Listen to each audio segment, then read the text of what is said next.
本当なら今頃とっくにキャンプ場に着いてたんじゃないの？そうですね。予定では、確か5時から夕食作りでしたからね。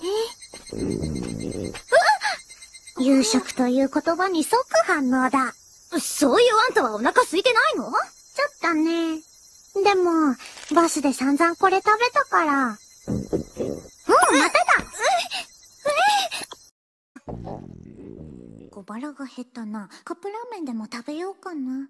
まだかな。この待ってる間の3分って以上に長く。Mine's black. That would be the color of your soul.